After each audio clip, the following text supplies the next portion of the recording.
দু সপ্তাহ ধরে মুখ বন্ধ রেখেছিল যুক্তরাষ্ট্রের বন্ধু দেশগুলো। নতুন মার্কিন প্রেসিডেন্ট হিসেবে অভিষেকের পর থেকে ইউরোপ ও মিত্র দেশগুলোর নেতারা ডোনাল্ড ট্রাম্পকে নিয়ে উষ্ণ কথাবার্তা বলে আসছিলেন।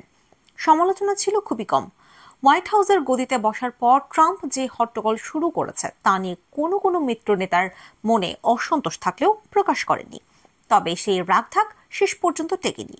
ক্ষমতায় বসার পর চলতি সপ্তাহে সবচেয়ে উস্কানিমূলক পররাষ্ট্রনীতি ঘোষণা করেছেন ট্রাম্প। সংঘাতে বিধ্বস্ত ফিলিস্তিনিদের গাজা উপত্যকাকে যুক্তরাষ্ট্রের নিয়ন্ত্রণে নিতে চেয়েছেন তিনি। সেখান থেকে বিতাড়িত করতে চেয়েছেন ফিলিস্তিনিদের। এরপর চুপ থাকা যুক্তরাষ্ট্রের অনেক মিত্র দেশ প্রতিবাদ জানিয়ে মুখ খোলা শুরু করেছে। ট্রাম্পের এই সিদ্ধান্ত দশকের পর দশক ধরে চলে আসা পশ্চিমা নীতি নির্ধারণী প্রক্রিয়ায় বড় আঘাত এনেছে বলেই মনে করা হচ্ছে।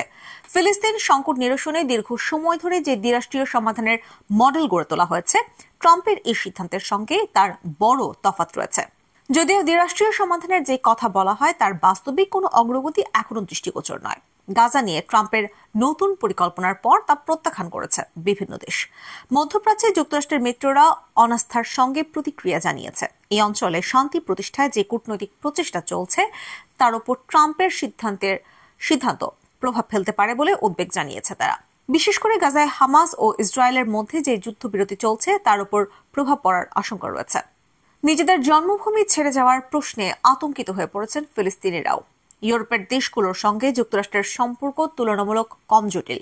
ট্রাম্পের গাজা বিষয়ক সিদ্ধান্ত নিয়ে এসব দেশের নেতারাও ভিন্ন ভিন্ন সুরে কথা বলছেন। তবে তাদের স্পষ্ট অবস্থান হলো তারা এই সিদ্ধান্ত সমর্থন করেন না। এর মধ্য দিয়ে মিত্রদের জটিল এক পরিস্থিতির মধ্যে ফেলেছেন ডোনাল্ড ট্রাম্প। হোয়াইট হাউসে ট্রাম্প যেসব অনিশ্চয়তা নিয়ে আসছেন সেগুলোর বিষয়ে সতর্ক বেশিরভাগ পশ্চিমা দেশ। তবে ট্রাম্পের প্রথম মেয়াদের চেয়ে এবার তারা বেশি প্রস্তুত। ট্রাম্প যে সাড়া জাগানো কিছু পদক্ষেপ নেবেন সেই ধারণা তাদের ছিল।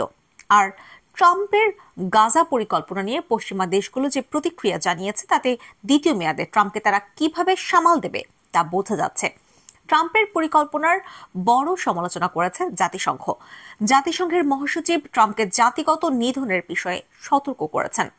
ফ্রান্সের ভাষ্যমতে এই প্রস্তাবের ফলে আন্তর্জাতিক আইনের মারাত্মক লঙ্ঘন হবে। স্পেনের পররাষ্ট্রমন্ত্রী বলেছেন গাজা হচ্ছে গাজাবাসীর ভূমি, আর ট্রাম্পের পরিকল্পনাকে অগ্রহণযোগ্য বলে মনে করেন জার্মানির প্রেসিডেন্ট ওয়াল্টার স্টেইনমেয়ার। ট্রাম্পের প্রথম মেয়াদে বসনিয়ার মার্কিন রাষ্ট্রদূত হিসেবে নিযুক্ত ছিলেন এরিক নেলসন। পরে তিনি মিউনিখে Marshall European Center for Security স্টাডিজের সহযোগী পরিচালক হিসেবে যোগ দেন। নেলসন বলেন, একজন কূটনীতিক হিসেবে আমার কাজ ছিল মার্কিন সরকারের স্বার্থগুলো যতটা সম্ভব ভালোভাবে ব্যাখ্যা করা। এই কাজটা প্রেসিডেন্ট ট্রাম্প কঠিন করে তুলেছেন। এরপর তিনি কি করতে যাচ্ছেন তা অনুমান করা খুবই কঠিন। তবে যুক্তরাষ্ট্রের প্রেসিডেন্টের সমালোচনা করা সবার জন্য সহজ নয়। বলা চলে যুক্তরাষ্ট্রের কথাই। যুক্তরাষ্ট্রের দীর্ঘদিনের মিত্র দেশটি ট্রাম্পের সঙ্গে সম্পর্ক গভীর করতে মরিয়া হয়ে উঠেছে। এর ফলও মিলেছে। চলতি সপ্তাহে যুক্তরাজ্যের প্রধানমন্ত্রী কিয়ার স্টারমারের প্রশংসা করেছেন ট্রাম্প।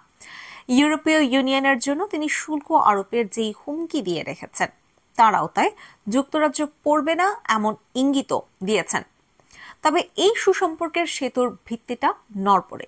লন্ডন খুব ভালোভাবে জানে যে নেতিবাচক বিচার বিবেচনা থেকে করা কোনো মন্তব্য ট্রাম্পকে খুশি করার মাসের পর মাস ধরে তাদের প্রচেষ্টা নস্যাৎ করে দিতে পারে। একই সঙ্গে যুক্তরাষ্ট্রের প্রেসিডেন্টের আজ্ঞাবহ হয়ে থাকার বিপদ সম্পর্কেও বোঝেন কিয়ার স্টারমার। ঠিক এই বিষয় নিয়ে তিনি একসময় বিরোধী পক্ষ কনজারভেটিভ পার্টির মন্ত্রীদের সমালোচনা করেছিলেন। বিষয়টি মাথায় নিয়ে শব্দ চয়নের ক্ষেত্রে কৌশলী হয়েছে স্টারমারের সরকার।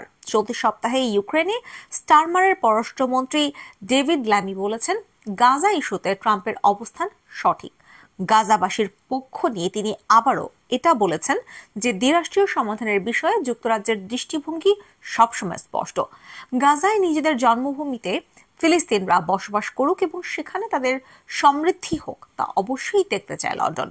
স্টারমারের দল লেবার পার্টির একজন পার্লামেন্ট সদস্য সিএনএনকে বলেছেন, গাজা নিয়ে ট্রাম্পের পরামর্শের পর তাদের সহকর্মীরা বিস্মিত হয়েছেন। তবে গাজায় যুদ্ধবিরতি এবং লন্ডন ও ওয়াশিংটনের মধ্যে বাণিজ্য সম্পর্ক থেকে ট্রাম্পের সমালোচনা এমন নানা বিষয় মাথায় রাখতে হচ্ছে তাদের। ট্রাম্পের সঙ্গে কিয়ার স্টারমার যতটা সম্ভব সম্পর্ক ধরে রাখতে চাইছেন। এটা নিয়ে প্রধানমন্ত্রী স্টারমারের প্রতি ট্রাম্পের ব্যাপক সহানুভূতি রয়েছে।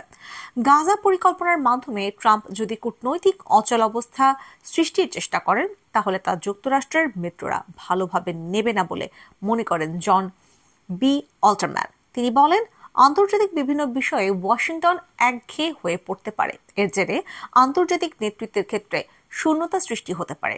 অল্টম্যান বলেন, বেশ কয়েকটি দেশ এটা মনে করতে পারে যে রাশিয়া ও চীনের সঙ্গে তাদের ভিন্ন সম্পর্ক দরকার। এর পেছনে কিছুটা কারণ হবে তারা যুক্তরাষ্ট্রের উপর নির্ভর করতে পারছে না, আর কিছুটা কারণ হবে যুক্তরাষ্ট্রের সঙ্গে ঘনিষ্ঠ সম্পর্কে কোনো নৈতিক সুবিধা তারা দেখতে পাচ্ছে না। এরই মধ্যে ট্রাম্পের নির্দেশে যুক্তরাষ্ট্র বিভিন্ন আন্তর্জাতিক সংস্থা থেকে বেরিয়ে যাওয়ার প্রক্রিয়া শুরু করেছে, নিষেধাজ্ঞা দিয়েছে এবং সমালোচনা করেছে। যুক্তরাষ্ট্রের আন্তর্জাতিক উন্নয়ন সংস্থা USAID-এর সহায়তা বন্ধ করেছেন মার্কিন প্রেসিডেন্ট। এসব পদক্ষেপের জেরে যুক্তরাষ্ট্রের একঘরে হয়ে পড়ার ঝুঁকি আরও বেড়েছে। শুধু গাজা পরিকল্পনা নিয়ে ট্রাম্প ও ইউরোপের মধ্যে ভূ রাজনৈতিক ফাটল দেখা দেয়নি, রাশিয়া ইউক্রেন যুদ্ধ থামানোর বিষয়ে সম্ভাব্য আলোচনার উপরও অনেক কিছু নজর দিচ্ছেন। এর আগে এই যুদ্ধ থামাতে ইউক্রেনের কিছু ভূখণ্ড মস্কোর কাছে হস্তান্তরের পরামর্শ দিয়েছিলেন ট্রাম্প। তা নিয়েও মতানৈক্য দেখা দিয়েছিল। এছাড়া পশ্চিমা সামরিক জোট ন্যাটোর সদস্য দেশের কর্মকর্তারা দীর্ঘদিন ধরে একটি শঙ্কা করে আসছেন যে ট্রাম্প এমন কিছু প্রস্তাব করতে পারেন যা কিয়েভ ও ইউরোপের অন্যান্য দেশগুলোর রাজধানীকে ঝামেলার মধ্যে ফেলবে। আগামী সপ্তাহে এই শঙ্কা কাটানোর চেষ্টা করবে ইউরোপের বিভিন্ন দেশের কর্মকর্তারা। তখন জার্মানিতে মিউনিক নিরাপত্তা সম্মেলন অনুষ্ঠিত হতে যাচ্ছে। ওই সম্মেলনে যোগ দেবেন যুক্তরাষ্ট্রের পররাষ্ট্রমন্ত্রী Marco Rubio, vice president JD Vance, Ukraine ও রাশিয়ার যুদ্ধ থামাতে নিযুক্ত দূত কেইথ কেগল সহ ট্রাম্প ঘনিষ্ঠরা। এরিক নেলসন বলেন, আমি আশা করি ইউক্রেন ইস্যুতে আরও হিসাব নিকাশ করে এবং ভারসাম্যপূর্ণ একটি পদক্ষেপ নেবে মার্কিন প্রশাসন। নেলসনের মনের আশা থাকলেও ট্রাম্পের উপর ভরসা করতে পারছেন না জন বি অল্টারম্যান।